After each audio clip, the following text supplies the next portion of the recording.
The results of a DNA test confirming the worst. The body of Caleb Harris, who had been missing for months in Corpus Christi, found in a wastewater well. Police say on April 18th they did receive a tip about a manhole cover missing in a farm field 600 feet away from Caleb's apartment. After draining the well, nothing was found. But that would change in late June when there was a jam in the well's lift pump, believed to be caused by a human bone. The likely scenario was that those remains were in a sewage pipe, and the rain from Tropical Storm Alberto, as it was just a couple of days before that discovery, pushed those remains through the system and ended up in that location. Welcome back to the channel, everybody, where we cover true crime mystery to the missing. Caleb Harris, a 21-year-old college student out of Corpus Christi, Texas, went missing on the early hours of March 4th, sometime just before 3 a.m. He just vanished. He was last seen with his roommates, caught on this ring cam, walking their new dog. This was taken at approximately 1 a.m. in the morning. Shortly later, Caleb Harris would order Uber Eats at 2:45 a.m. along with Snapchatting with his sister. Then after that, he sent his final Snapchat picture, which was received by his friend at 3:03 a.m., which shows a foggy picture of a bridge which was taken just outside his apartment complex located here.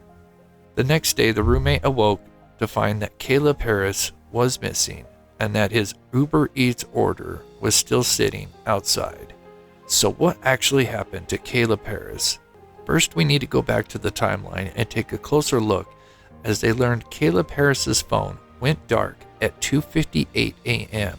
This time is crucial as this means this photo that Caleb took had to have been taken just before 2:58 a.m., meaning sometime between ordering Uber Eats at 2:45 a.m. and 2:58 a.m. when his phone went dark, something terrible happened to Caleb Harris.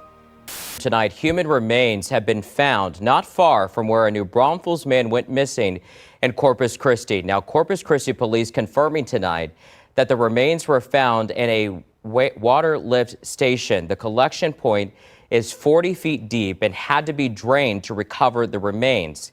Now, to be well over 3 months since Caleb Harris went missing, breaking news of remains found in a wet well located at a lift station very close to where Harris had gone missing were announced.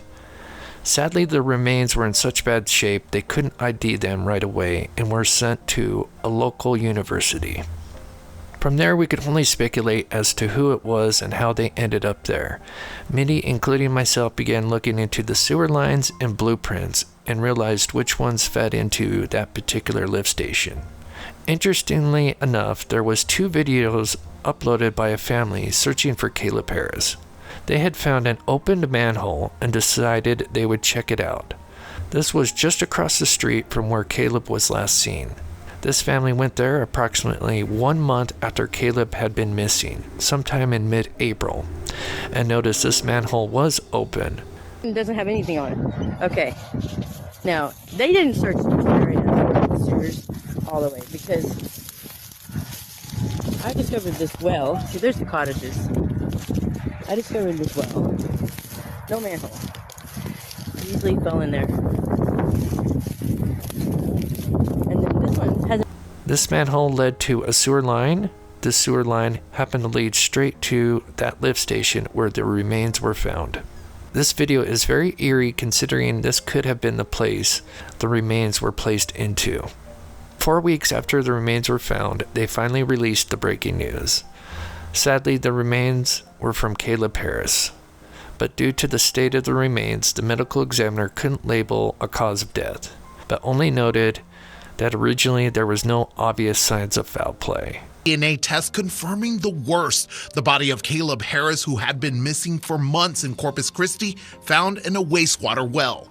Recently, Chief Todd Green did an interview which dropped a lot of new information about the case that had only been rumored about. It has been processed. It did lead us to different individuals that we identified that were in that area at roughly that time of that evening. So what what we had early on, we mentioned that we went out shortly after he went missing, and we scoured the area looking for surveillance video. Unfortunately, because it was so foggy that night, a lot of the video was very poor quality. We did notice several vehicles moving through the area, moving up and down Ennis Jocelyn in the immediate area that evening. But because the video was so poor, we couldn't get license plates off the vehicles. In most cases, it was really hard to determine a make and a model. Listening to his interview led me to believe there are strong signs of foul play. At lift station, we do, we can say that it is a very secure facility there. There's a chain link fence around the facility. It's locked with a padlock. For you to get into that facility, you have to pass through that gate. Once you get into that, inside the gate, there's another lock on the building, and the actual wet well where the remains were found is covered with a steel grate that also has a padlock on it. So it wouldn't be easy for anybody to intentionally dispose of the remains in that manner. According to Todd Green, after the family had tipped in the manhole cover, they went and checked it out for themselves and dropped this huge piece of info. Police say on April 18th they did receive a tip about a manhole cover missing in a farm field 600 feet away from Caleb's apartment. After draining the well, nothing was found. But that would change in late June when there was a jam in the well's lift pump, believed to be caused by a human bone. The likely scenario was that those remains were in a sewage pipe, and the rain from Tropical Storm Alberto, as it was just a couple of days before that discovery, pushed those remains through the system and ended up in that location. So if nothing was in the sewer line or wet well in April, then this means either Caleb went on the run for a month, leaving his family worried sick about him, then he came back and somehow fell into the manhole or broke into the lift station. Neither one makes sense. Or Caleb was abducted that night, likely being picked up by somebody, and since it was too foggy to identify any vehicles that night, they took Caleb away and eventually murdered him. The killer would then eventually place his remains down in that sewer line, where the remains would slowly travel to the lift station, perhaps intending to make it look like an accident. Unless they didn't check the manholes and lift station like they said in the interview, I don't see any logical way he ended up there on his own accord. I do pray the family finds answers, and if this was foul play, I hope the killer is brought to justice. Let me know what you think in the comments below. Was this a terrible accident or heavy signs of foul play? Please smash the like button. Please consider supporting this channel by becoming a member or Patreon, and thank you so much for watching.